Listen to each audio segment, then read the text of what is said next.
Bien, antes vamos a tener un poco de contexto. ¿Están listos para hacer un viaje rápido, un viaje histórico a Israel? Bien. El título del libro es Isaías, como ustedes lo pueden constatar en su Biblia. Y este proviene del nombre del autor, el profeta Isaías, hijo de Amos. Su nombre, Yeshayahu. Yeshayahu. Significa el Eterno es salvación o Jehová es salvación. Y este profeta destaca entre los profetas mayores y sus escritos se encuentran entre los más profundos de toda la Escritura. Nació alrededor del año 760 a.C. en Jerusalén y pertenecía a la familia real. Esto le permitía el acceso al rey y tener amistad con el sumo sacerdote. Fue contemporáneo de los profetas Amós, Oseas y Miqueas, y su ministerio duró prácticamente desde su juventud hasta su ancianidad, desde el 739 hasta el 781 antes de Cristo, año en que murió. Fue en su tiempo, en el tiempo que vivió Isaías, que Israel, el reino del norte, sufrió un rápido deterioro político, espiritual y militar después de la muerte del rey Jeroboam II. Finalmente, Samaria, su capital, fue destruida en el año 722 como consecuencia de una larga sucesión de reyes impíos y la constante decadencia de la fe. Judá, el reino del sur, bajo el reinado de Acaz, comenzó a seguir ese mal ejemplo de apostasía de Israel, apoyándose en la pagana Asiria para su protección y liberación, en lugar de apoyarse en Jehová, su Dios del pacto. Por el año de 726, el rey Ezequías llevó a cabo una reforma, destruyendo los lugares de idolatría y promoviendo el conocimiento de las Escrituras. Fue un gran momento para el pueblo de Israel. Pero Judá seguía la política de aliados mundanos y en este caso se aliaron con Egipto, de lo cual Isaías siempre les reprendió. Al cabo de un tiempo, el ejército de Sennacherib, rey de Asiria, destrozó los ejércitos egipcios, es decir, Dios quitó el apoyo que tenía Judá. Sin embargo, Dios salvó el reino de Ezequías, salvó su vida y salvó al pueblo de la destrucción. Manasés sucedió a su padre en el trono, adoptando una mentalidad mundana, es decir, diríamos hoy una mentalidad abierta, que iba en contra de la pureza religiosa, dando así pauta para retomar nuevamente la idolatría. La apostasía entre el pueblo estuvo acompañada de relajamiento moral y pronto, muy pronto, Jerusalén se llenó de sangre y de rapiña. Es en esta atmósfera de corrupción y depravación que Isaías proclama un mensaje al pueblo de Judá para que confiara nuevamente en Dios y no en potencias extranjeras.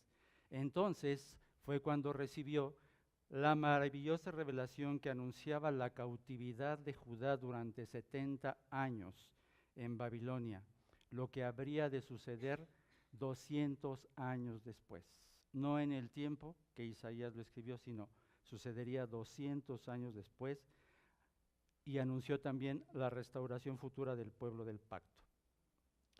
Isaías exhortó a los de su generación, a través de este libro, exhortó a los de su generación a recuperar la santidad y la obediencia a Dios que habían perdido, y a los que en el futuro vivieran después de ese exilio, les aseguró que Dios restauraría la nación a su tierra y establecería un reino de paz y prosperidad. Esto es lo que Isaías predicaba. Podríamos decir, estudiando a grandes rasgos, o más bien teniendo un panorama general de este libro, que se desarrolla en dos temas centrales. El primero abarca del capítulo 1 al capítulo 39 y señala el problema de la nación que acabamos de ver, el pecado. ¿Cuál era el pecado de la nación? El problema, el pecado. Y de ahí la necesidad de salvación, situación que debía corregirse para restablecer su relación con Dios. Y no había otra manera que hubiera juicio como fuerza purificadora que conduciría al perdón. Esto sucede del 1 al 39. Y en el segundo tema, comprende del capítulo 40 al capítulo 66 y habla de la salvación y del consuelo de Dios.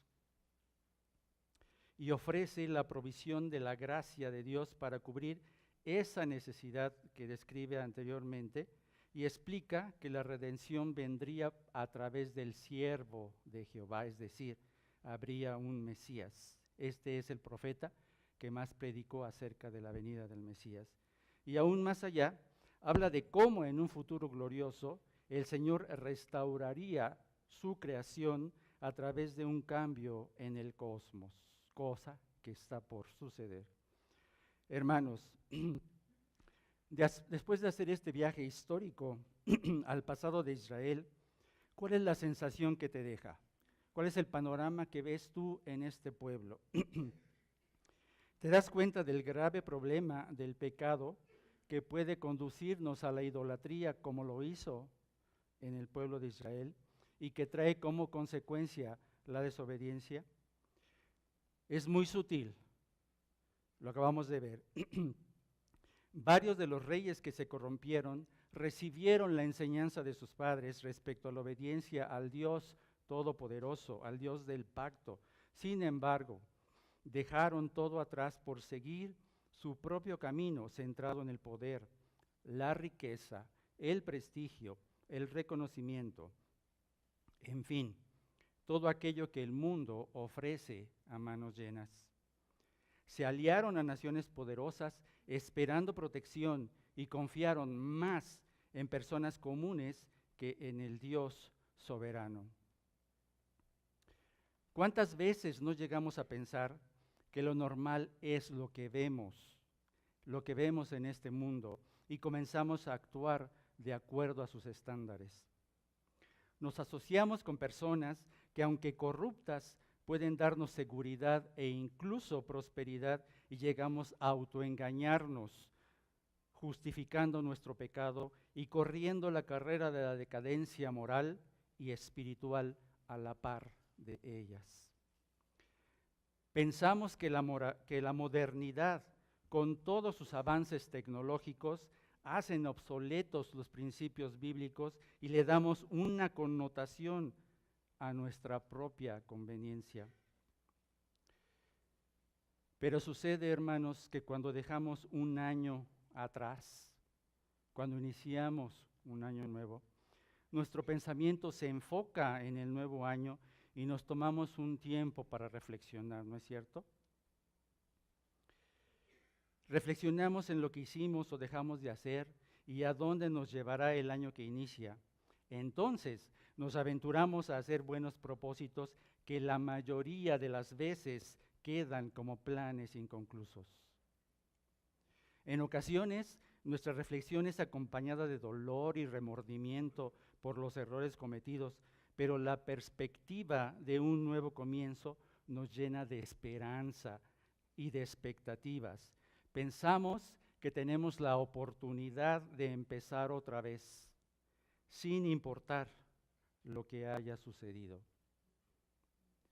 Por esta razón, de frente al año nuevo que iniciamos, vale la pena que estudiemos 3 principios para una relación fructífera con el incomparable Dios eterno que te ayudarán a reconsiderar tu andar cristiano y a asumir un nuevo comienzo en tu vida. Repito, estudiaremos 3 principios para una relación fructífera con el incomparable Dios eterno que te ayudarán a reconsiderar tu andar cristiano y a asumir un nuevo comienzo en tu vida. Estaremos viendo 3 puntos. Un nuevo comienzo incluye 1. reconsiderar la majestuosidad del Todopoderoso en los versículos 12 al 17. Número 2, rechazar la idolatría y volver la vista al Creador, del 18 al 26. Y 3, retomar fuerzas en el Dios eterno, de los versículos 27 hasta el 31. Comencemos con el punto número 1. Para un nuevo comienzo hay que, 1, reconsiderar la majestuosidad del Todopoderoso. Vamos a nuestro texto en Isaías 40, 12 al 17. En el contexto inmediato, tenemos que en el capítulo 39, antes de llegar a nuestro pasaje, en el capítulo 39, poco antes, Isaías anuncia al rey Ezequías el cautiverio de Babilonia. Eso es lo que ocurre. Vayan ahí al 39:6. Dice, he aquí, vienen días en que será llevado a Babilonia todo lo que hay en tu casa y lo que tus padres han atesorado hasta hoy, ninguna cosa quedará, dice Jehová.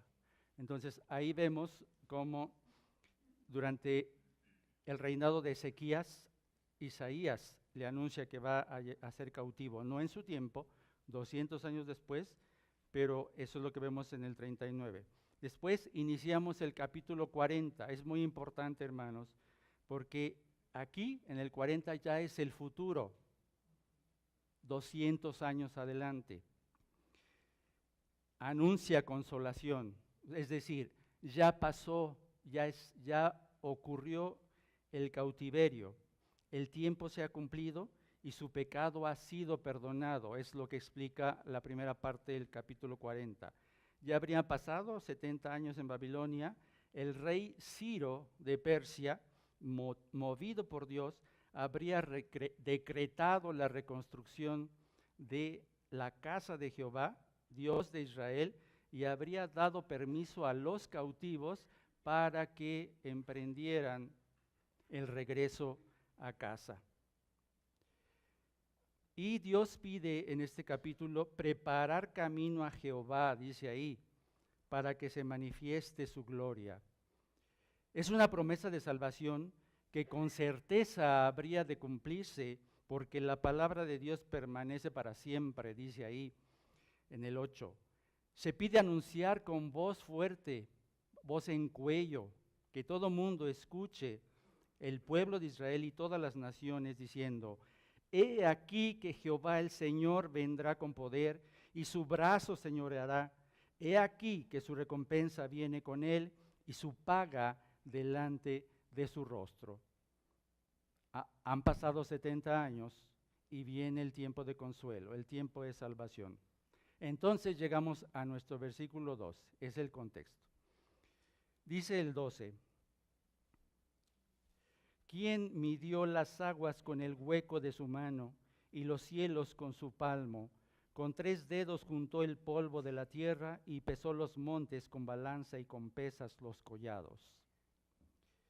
En esta sección, el profeta utiliza a partir de aquí, en esta sección, utiliza varias preguntas retóricas cuya respuesta es obvia, el Dios de Israel. Cada pregunta tiene como respuesta el Dios de Israel.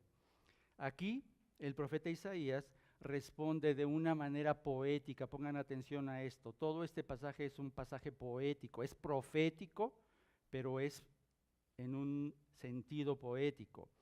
Entonces responde al clamor del pueblo que había experimentado el dolor y la desesperanza de vivir en el exilio babilónico. ¿Sí? Por eso dice, ¿quién midió las aguas con el hueco de su mano? ¿Puedes imaginar que en el hueco de la mano de Dios quepan todos los océanos, todos los mares, todos los ríos del mundo? Es la idea que está reflejando aquí. Un palmo equivale desde la punta de tu meñique hasta la punta de tu pulgar. Y en ese palmo, con esto, midió Dios los cielos infinitos. ¿Puedes imaginar tú? La tierra es como polvo, y como polvo, Dios puede contenerla en sus 3 dedos, como un simple polvo que tú tomas de cualquier lado donde estés. Estas comparaciones nos llevan a comprender, hermanos, que Yahweh Elohim, que es lo que utiliza aquí Isaías, el Dios creador, es el que ha dado las dimensiones de toda la creación, aún el espacio de este mundo, las cuales van más allá de la comprensión del hombre. El énfasis está en resaltar el poder creativo de Dios y su control soberano sobre todo lo existente. Se enfoca en 2 atributos, la omnipotencia y la omnisciencia de Dios para traer consuelo a Israel. Recuerden, todo esto es consuelo para Israel. En los versículos 13 y 14 dice: ¿quién enseñó al Espíritu de Jehová o le aconsejó enseñándole? ¿A quién pidió consejo para ser avisado? ¿Quién le enseñó el camino del juicio o le enseñó ciencia o le mostró la senda de la prudencia?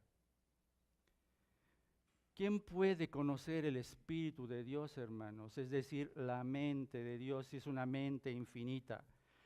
Con esa mente, Dios conoce perfectamente y arregla todas las cosas si las puede contener en su propia mano. Isaías destaca aquí entonces la sabiduría incomparable de Dios en su trato con los judíos, y no solamente con ellos, sino con los gentiles, y con la sabiduría que Él imparte al creyente, como dice en 1 Corintios 2:16. Porque ¿quién conoció la mente del Señor? ¿Quién le instruirá? Mas nosotros tenemos la mente de Cristo. Qué privilegio, hermanos, que nosotros podamos comprender un poco de la mente de Dios. Destaca aquí el conocimiento infinito, entonces, de la sabiduría de Dios. Nadie, hermanos, sobre la faz de esta tierra puede jactarse que le haya enseñado algo a Dios. Después vienen los versículos 15 y 16. He aquí que las naciones le son como la gota de agua que cae del cubo, y como menudo polvo en las balanzas le son estimadas. He aquí que hace desaparecer las islas como polvo, ni el Líbano bastará para el fuego, ni todos sus animales para el sacrificio. En estos versículos nos muestra que otra característica de la verdadera divinidad es el poder ilimitado de Dios por encima de todo gobierno. Ya estuvimos hablando de lo que Dios hace con la naturaleza, ahora viene a hablar de lo que Dios hace con el gobierno. Y lo que vemos aquí es que aún la más grande de las naciones, no importa la que sea, hermanos, Estados Unidos, Rusia, la que te puedas imaginar en este mundo, es insignificante en las manos de Dios. Si Él puede medir el universo infinito con su mano, ¿qué no puede hacer con un gobierno por muy poderoso que sea? Y aquí nos dice que es como una gota, hagan de cuenta que la idea es, en una tormenta, un gobierno puede ser una gota de lluvia, así de insignificante. O el polvo insignificante que no pesa más que un grano de arena, y las islas de este mundo que el mismo Dios crea, son como un pedazo, un grano de polvo en las manos de Dios. Y luego dice el Líbano. ¿Por qué viene aquí a relucir este punto? Era una región conocida en aquel entonces por sus extensos bosques y una gran cantidad y variedad de animales. Se destacaba por eso, y Líbano era el que llevaba y dotaba a Israel para todos los sacrificios y todo lo que necesitaban, y no solamente Israel, a muchos pueblos. Pero la comparación aquí es que ni aún esta región tan vasta puede proveer la leña necesaria para el sacrificio de Dios, ni toda bestia cuidada puede constituir una ofrenda apropiada para Dios, porque Él es el Dios todopoderoso. Termina categóricamente haciendo evidente la superioridad de Dios sobre las naciones. Dios no depende de ningún rey como Ciro. Gracias a Dios por eso que hizo en aquel entonces, movido por Dios, para que el pueblo de Israel regresara. Pero pudo haber sido Ciro o pudo haber sido quien sea. Pero Dios no depende de ningún ser humano para cumplir sus planes perfectos. Él es soberano y tiene el control de todo en sus manos. Noten cómo hace referencia, uno, a la materia que la toma en sus manos. Después, a la mente. Dios es infinitamente sabio y nadie puede conocer la mente de Dios. Y tres, los seres vivientes, incluidos los hombres y los gobiernos, vistos desde la perspectiva de Dios, insignificantes ante sus ojos, y los ubica en su lugar para que nosotros podamos comprender que Él es el Creador. No pretende restarle significación porque es importante para Dios, sino que pretende demostrar que su significación tiene sentido a través de Dios, no por sí, sino tiene sentido a través de la óptica de Dios. Eso es lo que tenemos que entender aquí. Y de esta manera comprobamos la complejidad de la mente de Dios, porque ¿quién entendió la mente del Señor o quién fue su consejero? Dice Romanos 11:34. Ahora comenta Carson, tal creador no precisa, por supuesto, de nuestro impaciente consejo ni comparte nuestra impotencia. Lo que somos a los ojos de Dios torna en doblemente absurdo lo que es Dios visto con los ojos humanos. Fin de la cita. Hermanos, debemos reconsiderar la majestuosidad del Dios en que hemos creído. Él es soberano, que tiene el control de todo en la palma de su mano, y en su sabiduría mantiene el orden de todo el universo para evitar el caos que la humanidad finalmente con su pecado está generando. No importa cuál sea tu Babilonia, en donde estés cautivo, no olvides que detrás de tu pequeño mundo está Yahweh Elohim, el Dios Todopoderoso. ¿Podrías acaso atreverte a cuestionar los planes de Dios? Para un nuevo comienzo, no solamente debemos reconsiderar la majestuosidad del Todopoderoso, sino en segundo lugar, debemos rechazar la idolatría y volver la vista al Creador. Rechazar la idolatría y volver la vista al Creador.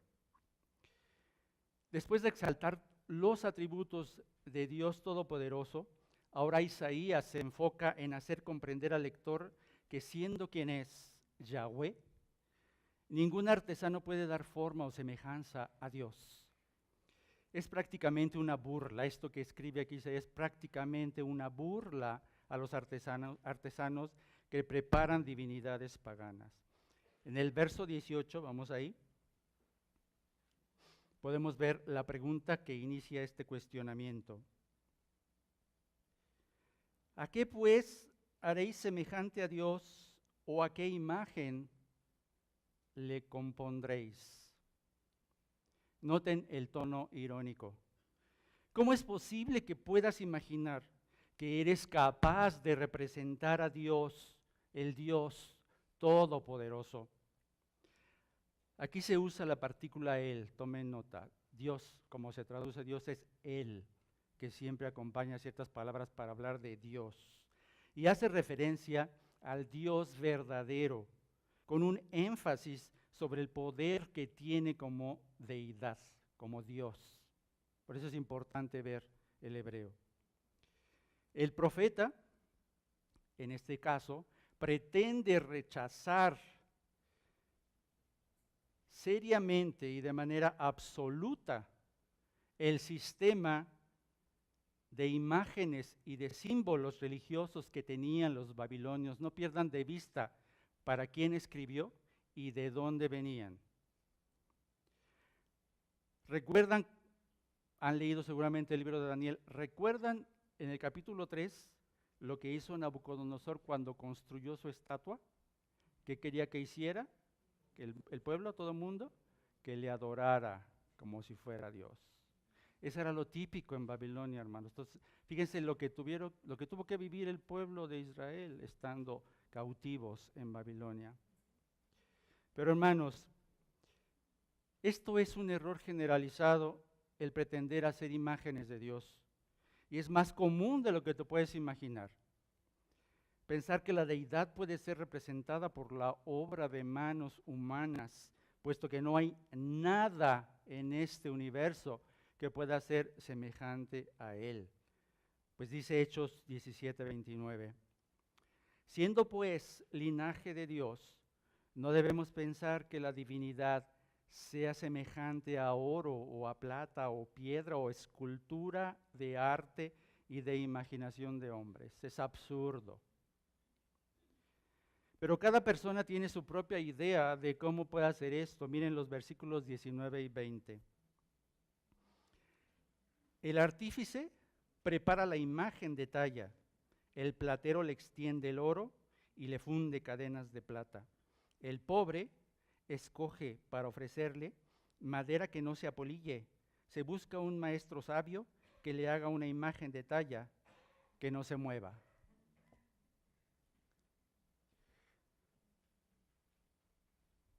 Los idólatras ricos, para quienes el oro y la plata son de gran valía, bueno, ¿qué otra cosa elegirían?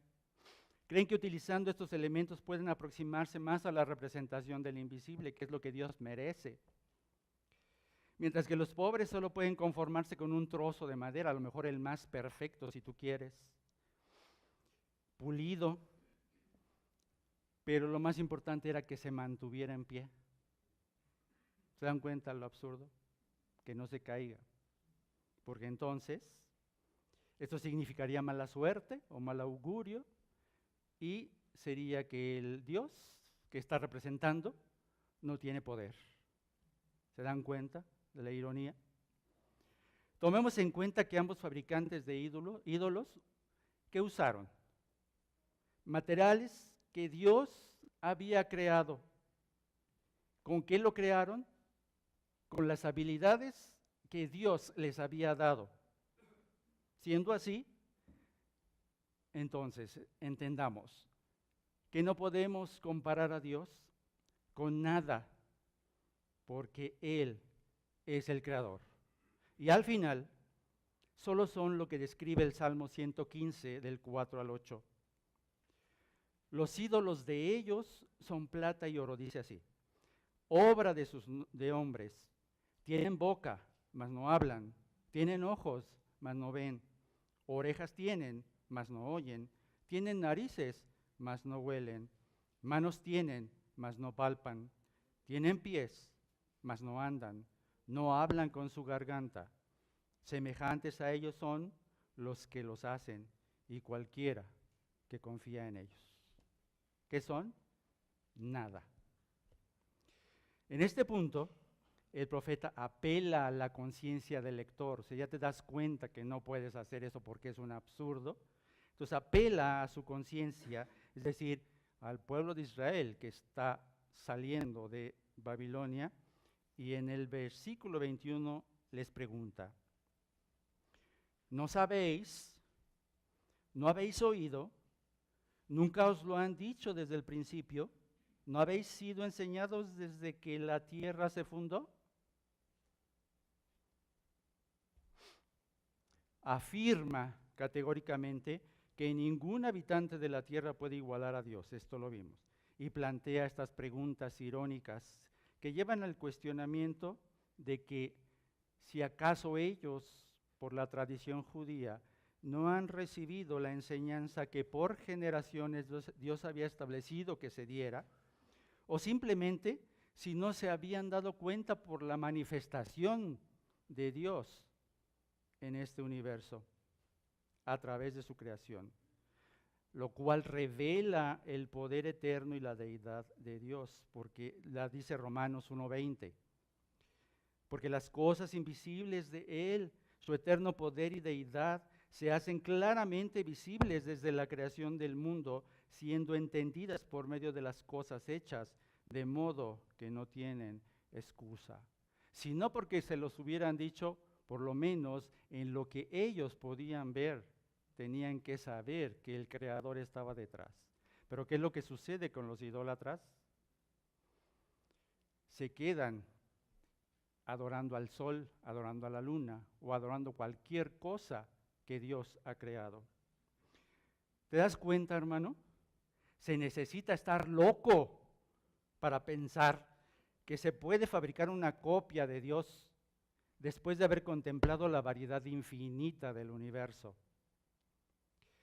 Después de increpar por la osadía de querer igualar y sustituir al único Dios verdadero, ahora Isaías señala la insignificancia de los poderosos de la tierra en los versículos 22 al 24. Dice: Él está sentado sobre el círculo de la tierra, Dios, cuyos moradores son como langostas. Él extiende los cielos como una cortina, los despliega como una tienda para morar. Él convierte en nada a los poderosos y a los que gobiernan la tierra hace como cosa vana, como si nunca hubieran existido, hubieran sido plantados, como si nunca hubieran sido sembrados, como si nunca su tronco hubiera tenido raíz en la tierra. Tan pronto como sopla en ellos, se secan y el torbellino los lleva como hojarasca. Vean aquí, no se refiere a la forma esférica y redonda de Dios, sino a la bóveda o la cúpula celeste, ahí en lo alto. Y desde ese lugar, figurativamente, dice que Dios observa.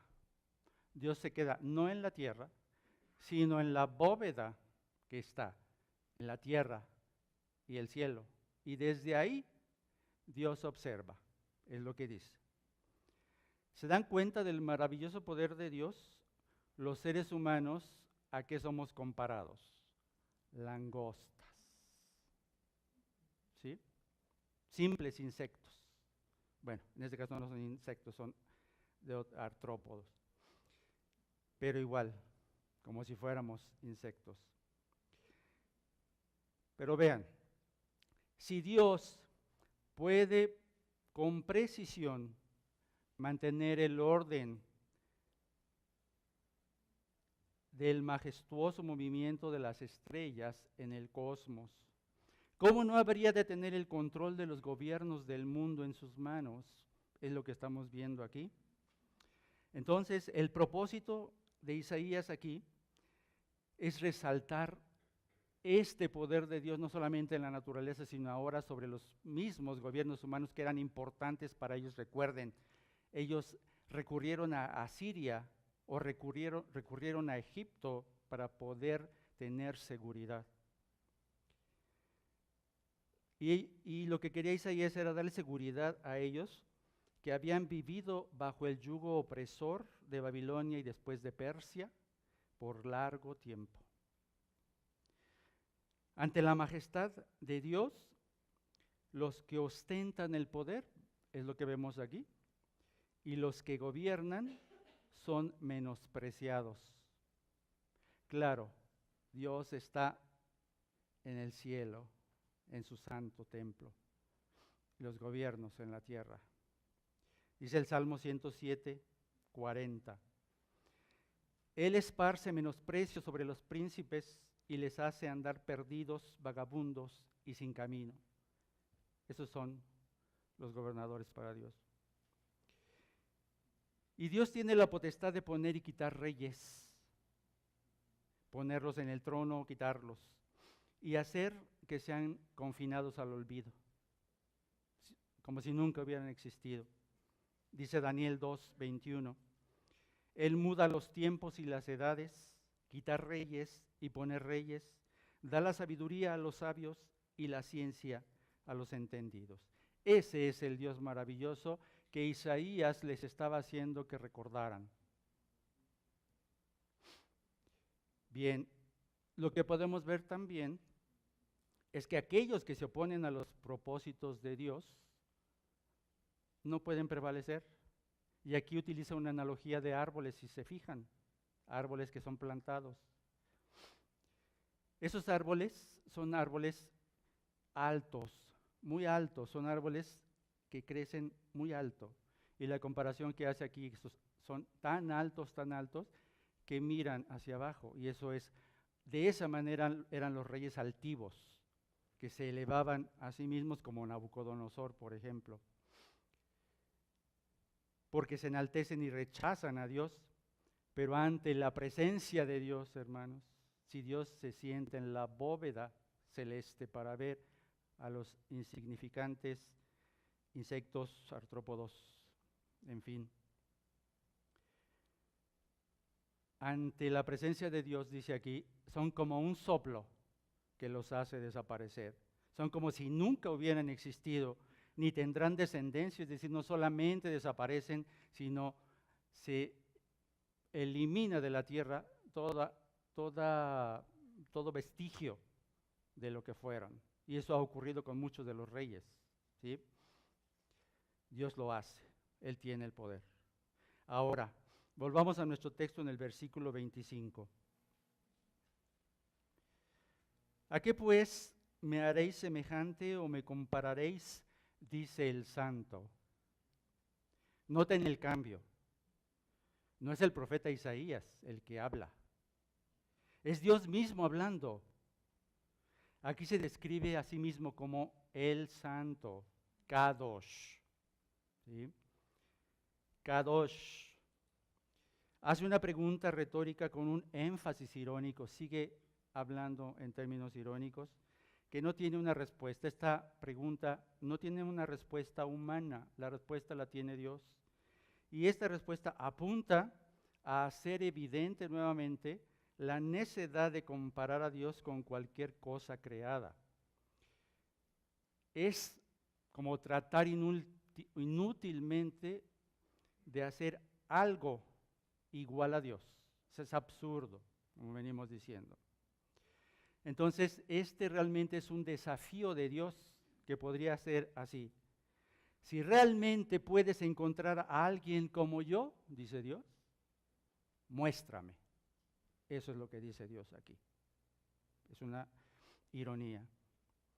Ahora, después de esto, después de entender que es un absurdo que estemos centrados en eso y que te olvides, en este caso, el pueblo de Israel, que te olvides lo que aprendiste en Babilonia y que mires a tu Creador, entonces viene un mandato en el versículo 26.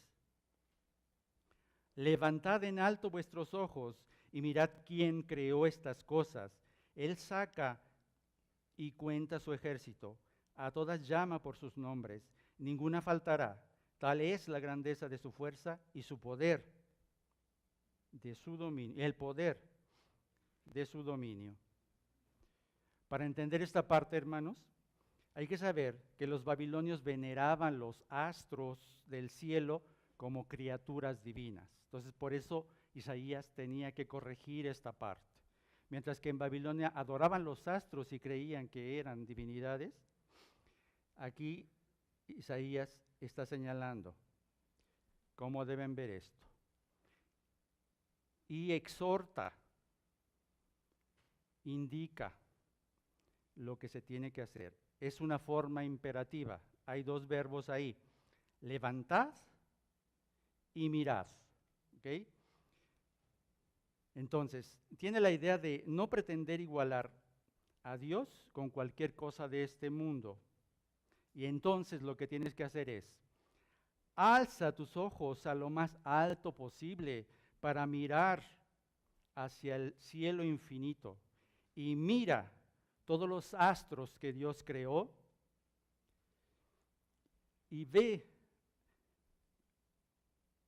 cuál incontables e inaccesibles son, pero que Dios, maravilloso Dios, todopoderoso, puede contar cada uno de ellos y tiene cuenta de cada estrella, cada planeta, cada satélite, de toda partícula que compone toda galaxia y todo sistema planetario. Dios tiene cuenta de ello. La idea es cuando un general pasa revista a su ejército y los pone en fila y va uno por uno pasando revista. Esa es la idea. El ejército celestial de Dios, Dios conoce hasta el último detalle, hermano. ¿Cómo no puede conocer cada detalle de tu vida?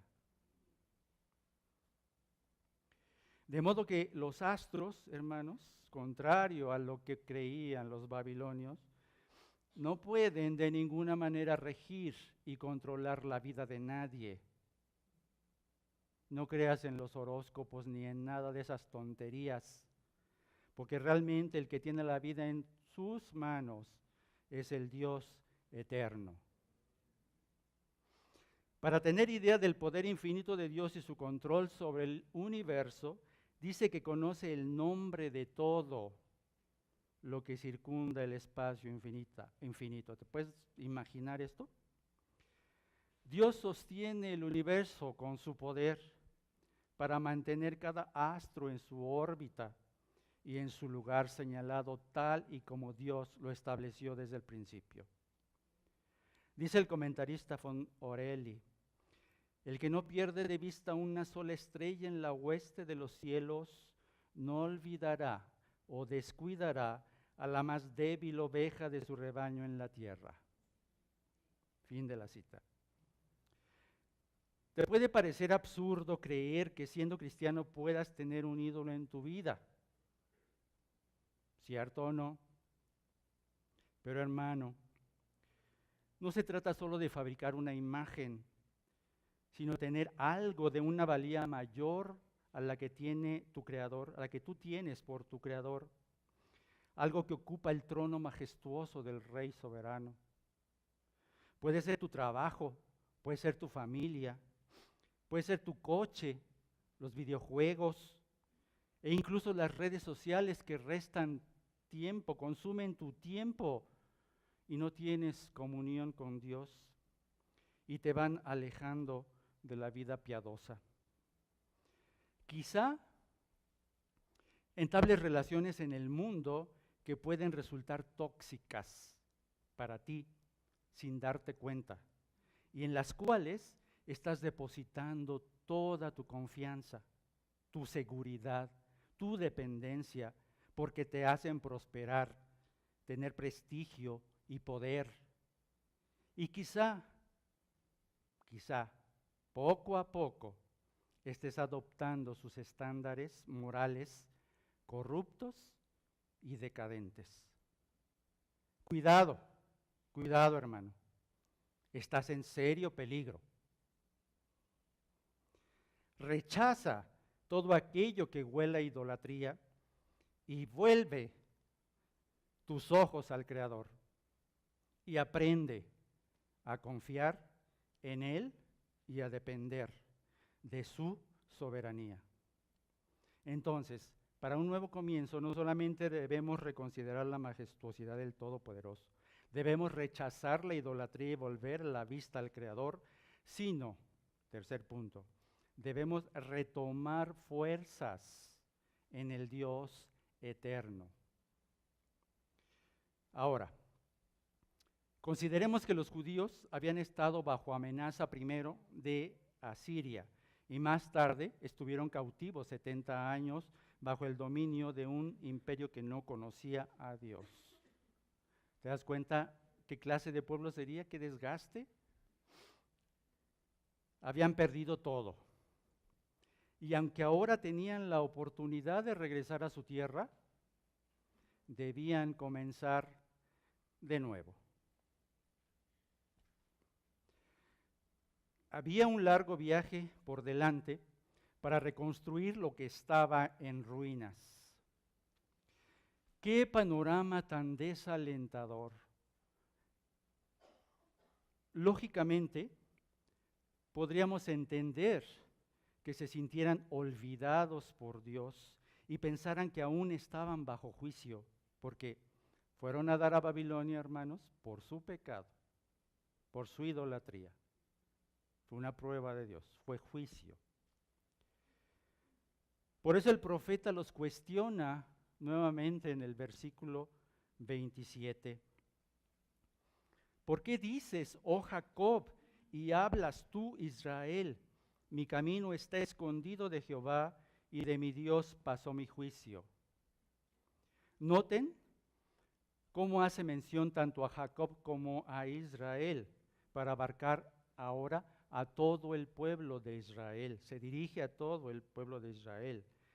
Ese pueblo con quien Dios había hecho un pacto y del cual no se había olvidado. Dios no se había olvidado de su pacto. Después de comprobar la trascendencia de Dios, se podría llegar a la conclusión equivocada de que Dios es tan grande, demasiado grande, para que pueda interesarse en los seres humanos. Podríamos llegar a pensar eso. Pero debemos desechar eso de nuestra mente, hermanos. Eso es lo que estamos entendiendo aquí. Ellos, estando en Babilonia, podían haber pensado que Dios pasó por alto su esclavitud, su angustia, y que realmente no le importaba lo que les pasara. Pero debían entender que Dios sustenta su creación. No solamente es el Dios que crea, sino es el Dios que sustenta, que tiene en su mano en orden y no deja de ocuparse de los suyos.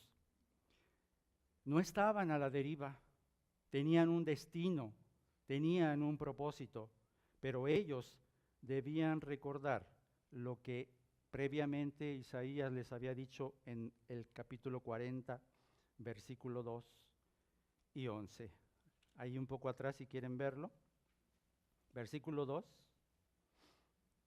dice: hablad al corazón de Jerusalén, decidle a voces que su tiempo es ya cumplido, que su pecado es perdonado, que doble ha recibido de la mano de Jehová por todos sus pecados. Y 11.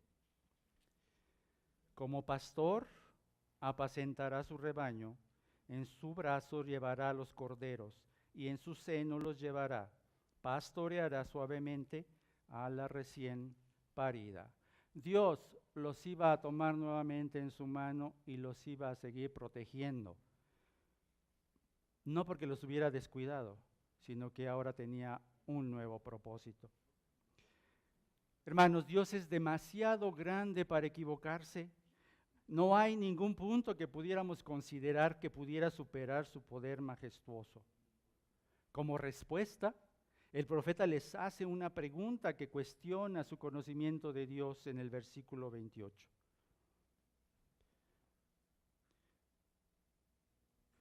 ¿No has sabido? ¿No has oído que el Dios eterno es Jehová, el cual creó los confines de la tierra? No desfallece ni se fatiga con cansancio, y su entendimiento no hay quien lo alcance.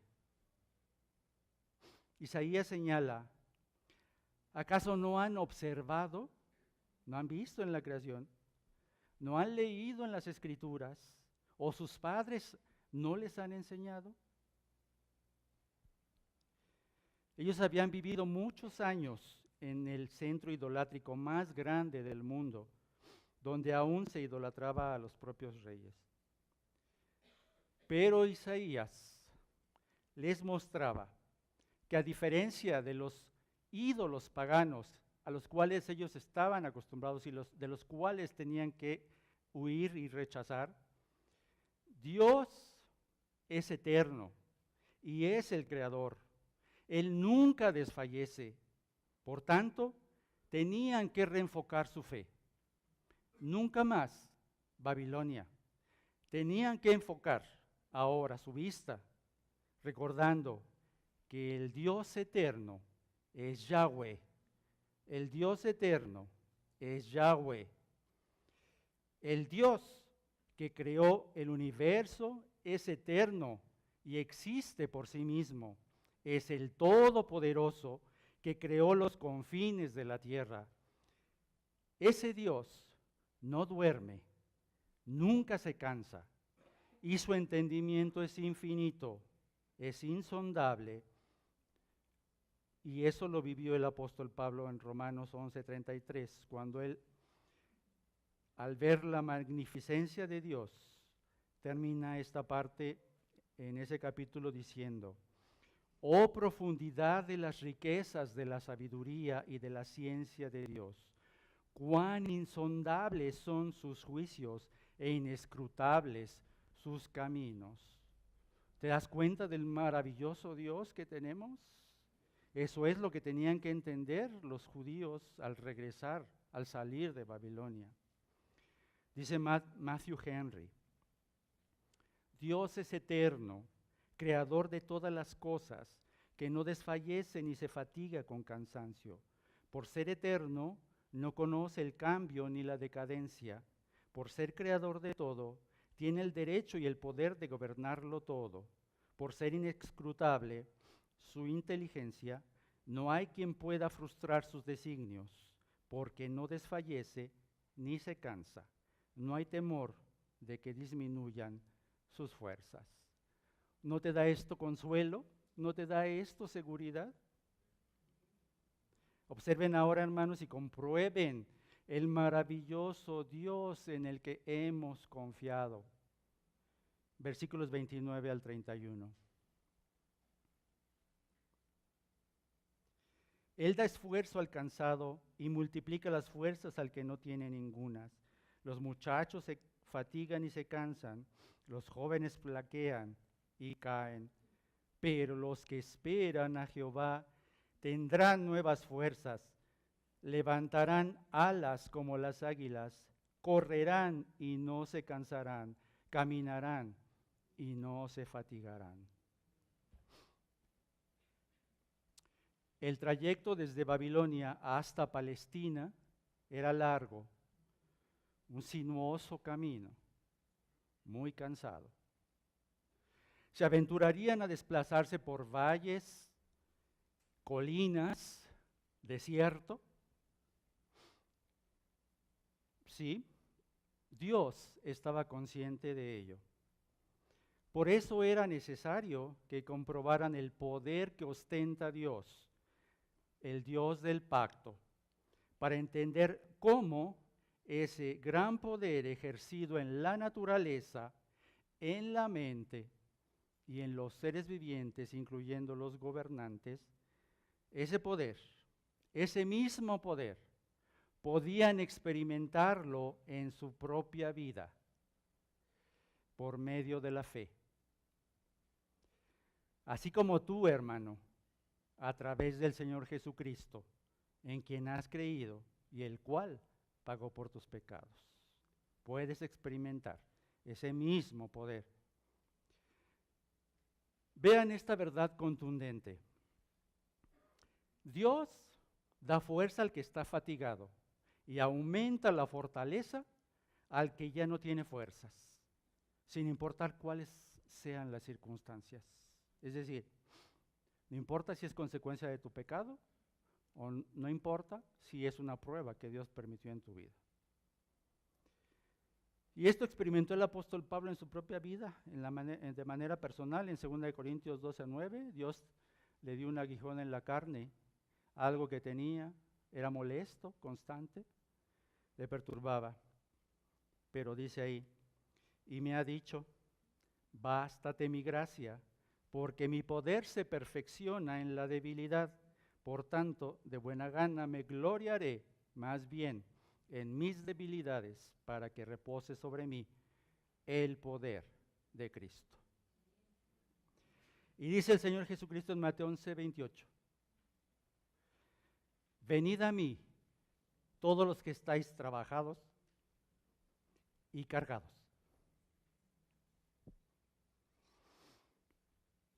y yo os haré descansar.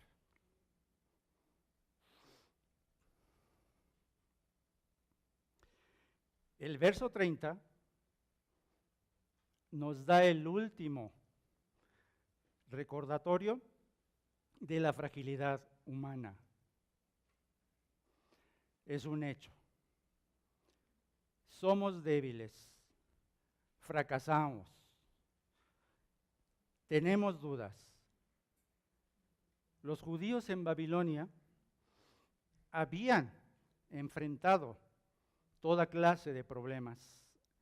Perdieron su patria, su identidad, su templo, su familia, pero tuvieron que aprender en medio de un pueblo idólatra que Dios es fiel y que su fuerza proviene de Él. Su significado, su razón de ser como pueblo estaba en Yahweh Elohim. Y aún los más jóvenes y fuertes se pueden fatigar y pueden caer. Pero esto jamás sucede con Dios, jamás. Este es el Dios maravilloso que sacó a su pueblo de Babilonia y lo llevó de regreso a la tierra prometida, de modo que aún los más débiles, si confiaban en Él, harían el viaje sin fatigarse. Este es el Dios que entregó a su Hijo para morir en la cruz, para que tú y yo pudiéramos regresar a la tierra prometida en la eternidad con Dios. De esta misma manera, hermano, hermana, tú puedes haber perdido la fuerza, tu vida quizá esté agotada. Con miras a un año nuevo, posiblemente el panorama es oscuro, desalentador, desesperanzador. Pero escucha esta promesa que sostuvo al pueblo en su trayecto de regreso a la tierra para reconstruir su vida entera, y aprópiate de ella. Los que esperan a Yahweh, es decir, los que han creído en Él, que han confiado en sus promesas y han probado su gracia a través de Cristo, y que han rendido su voluntad a Él, renovarán fuerzas. Los que esperan a Yahweh, solo esos, pueden renovar sus fuerzas. Esto significa cambiar de fuerza y saber que no es tu propia fuerza, tu propio esfuerzo, es la fuerza que Dios te da, el poder de Dios en tu vida. Y es el equivalente a cambiarse de ropa o cambiar una cosa vieja por una nueva. Como dice Efesios 4, 22 al 24. Efesios 4, 22 al 24. En cuanto a la pasada manera de vivir, despojaos del viejo hombre que está viciado conforme a los deseos engañosos, y renovaos en el espíritu de vuestra mente, y vestíos del nuevo hombre, creado según Dios, en la justicia y santidad de la verdad. Esta es la verdadera renovación, hermanos. Esa es la forma de renovar las fuerzas, si tú has creído, si tú has confiado. Entonces, levantarán alas como las águilas. Esta es una comparación a cuando las águilas cambian de plumaje en un momento de su vida, y con ello renuevan su fuerza para emprender el vuelo. Esa es la idea que está dando aquí. Noten que usa 3 verbos. Volar, es decir, levantar alas, correr y caminar. Explican los comentaristas que esto podría corresponder a 3 etapas de los peligros y dificultades que los exiliados habrían de encontrar y superar de regreso a la tierra prometida. Debían escapar, salir apresuradamente de ese país del cautiverio. Después, viajar, un largo viaje a su patria y finalmente asentarse y empezar de nuevo. ¿Se dan cuenta la idea? Volar, correr, caminar. Hermano, entiende una cosa. Cuando la angustia y la dificultad se prolongan por mucho tiempo, es fácil pensar que Dios se ha olvidado de ti o que es indiferente a lo que te está sucediendo. Pero debes comprender que Él siempre está atento a lo que ocurre a los suyos y en su tiempo te liberará de ese estado si confías en Él. Mientras tanto, es importante, mientras tanto, su gracia es suficiente para sostenerte y fortalecer tu alma. Así, en nuestra vida cristiana, ante la presencia de dificultades, algunas veces habremos de levantar el vuelo, otras correremos o quizás solo caminaremos. Pero siempre, siempre, hermanos, fortalecidos en el Señor y en el poder de su fuerza, dice Efesios 6:10. Entonces, esperar en el Señor implica aguardar con paciencia a que llegue el tiempo indicado por Él para ser librados de toda preocupación y temor. Dios nunca llega tarde y en el tiempo de nuestra espera vamos siendo perfeccionados a través de su gracia. Finalmente, hermanos, el pueblo de Israel regresó a Jerusalén, cansados y desalentados, pero con Nehemías al frente lograron reconstruir el templo y la ciudad a pesar de toda adversidad. Dios cumplió su propósito. Y gracias a la provisión de Dios a través de Esdras, desempolvaron las escrituras y comenzaron a estudiarla todos juntos, todo el pueblo, para un nuevo comienzo.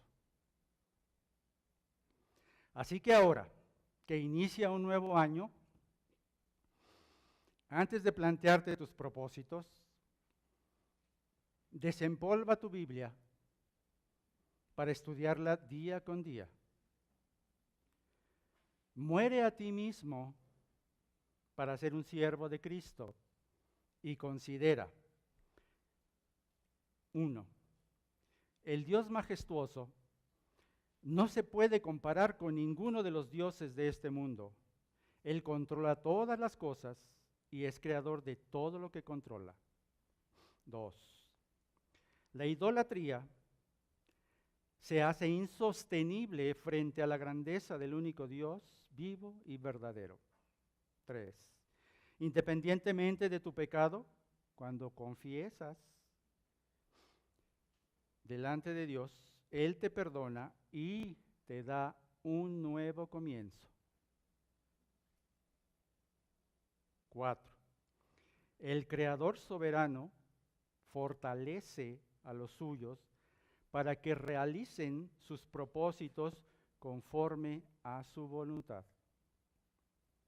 Y último, quien confía en el Señor y espera en Él, renovará sus fuerzas, recordando la obra del Señor Jesucristo en su vida cada día. Y así se levantará aún en medio de las circunstancias difíciles y superará las adversidades para ser más que vencedor. ¿Escuchaste? Para ser más que vencedor. Para terminar, hermanos, pongámonos de pie. Toman su Biblia Y vamos a leer juntos los versículos 30 y 31. Empezamos. Los muchachos se fatigan y se cansan, los jóvenes flaquean y caen, pero los que esperan a Jehová tendrán nuevas fuerzas, levantarán alas como las águilas, correrán y no se cansarán, caminarán y no se fatigarán. Padre Santo, te alabamos, te bendecimos, te glorificamos en este día. Gracias por la enseñanza que tú nos has dado para entender en quién realmente hemos confiado, y tú nos has mostrado que tienes el poder sobre todo lo que existe, la naturaleza, nuestra mente, sobre los gobernantes, Señor, que no podemos representar nada porque es humillarte a ti, Señor, y tú ya lo hiciste a través de tu Hijo Jesucristo con un propósito. Ayúdanos a ser fieles, a tener un nuevo comienzo en este año que inicia, para que podamos realmente ser fieles cada día más semejantes a Cristo, renovando nuestras fuerzas por confiar en ti y por seguir dándote gracias por la muerte de tu Hijo, por el cual el día de hoy estamos formando parte de tu iglesia. Te alabamos en el nombre de Cristo. Amén.